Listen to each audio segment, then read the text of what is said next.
Applying for jobs can be pretty stressful at times just because a lot of the times you don't get any responses. And then when you do get a response, you're just so like unexperienced. So when it comes down to interviews, you just don't know what to do and you don't know how to prepare or whatever it may be. I mean, ultimately, when it comes down to getting a job, I think it comes down to three things. First is actually being like, what do you call it? Being qualified to do the job and being competent of keeping your job. But the other two is having a resume that actually attracts employers to contact you for an interview, which usually isn't the hardest thing for most people. I think, with all the online resources out there, it's not too bad. I mean, obviously, if you don't have experience, it might be a bit challenging, but it really comes down to the interview for most part, which is like the most challenging part. It's essentially the closing, and it really determines if you're going to get the job or not. And I know a lot of people struggle with interviews, and I struggled a lot with interviews as well. And I wouldn't say I'm perfect now. Like, at times it can still be very nerve-wracking. I'll tell you a quick story actually.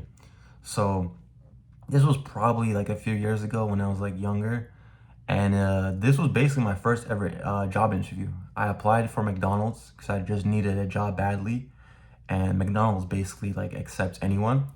So I got an interview invitation at like 3 o'clock or something, or maybe it was like in the morning, like 11. And I biked there, and I was so nervous. I didn't know what to expect. I could have probably searched up like McDonald answers or like interview answers, questions. I didn't. I just couldn't be bothered.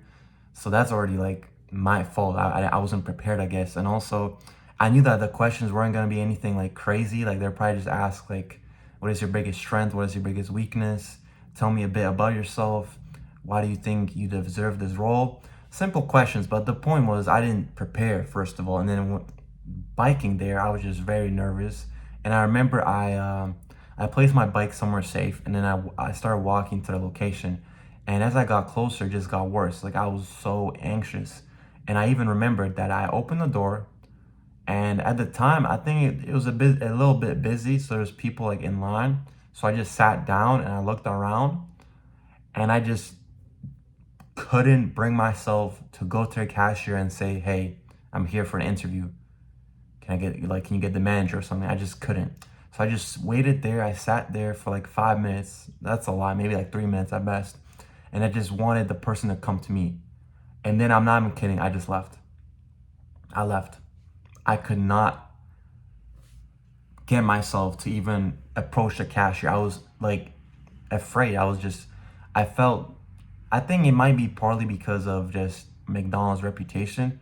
I mean, if someone tells you they work at McDonald's, like, yes, you're probably gonna have a lot of respect for them just because you know how terrible their job is. But also at the same time, you're probably gonna feel judged or you're gonna judge them that they work at McDonald's because let's be honest, working at McDonald's is not the most ideal. You could work anywhere. I don't think McDonald's is your first, second, third, fifth, 10th choice, right? So that's my first ever story. I never told that to anyone really. I remember coming home. My mom asked me how did the interview go, and I just lied. I said, "Oh, it turned out they weren't even hiring. They didn't even know I was supposed to come in here today." So I just lied straight up. I just couldn't be honest with her. And thankfully, my next interview at Subway, which I actually worked there for a bit, I went in. There was like no line really, so I just went up to like the people that were making the sandwiches. I said, "Hey, I'm here for an interview." One guy came and we sat down, and he asked me like it was literally the most simple interview. Like he didn't even ask me much. He just said, "Do you have any experience? What are your like what's your availability like?" I think that's literally all he asked, like two things, maybe like another question, but it was so simple, so easy, and that's about it. The point is, afterwards, obviously, when I started applying elsewhere, like especially for like sales associate jobs or just like customer service jobs, which require you to do more than just serve a sandwich or like cook food, those jobs usually require the interview to ask you a lot more advanced questions. They might ask you like behavioral questions or like situation questions as well. And I remember when I did my first ever interview for like a sales associate job, I was speaking to the interviewer kind of like if it was my friend. And what I mean by that is I try to be as professional as I could. But when one of the questions was like, what is your biggest motivation through getting like getting through challenges at work? And I just said, the paycheck. When the paycheck hits, and I see the money, that's all that motivated me. And I knew that the employer or the manager, whoever was hired, like interviewing me, did not like my answer. And to be fair, that's not the most appropriate like answer to give. And I learned from my mistakes. But I mean, if you really want like an advice how to ace your next interview, how to get better at interviews, it's really simple. I know you've heard this a million times, but it's just to practice.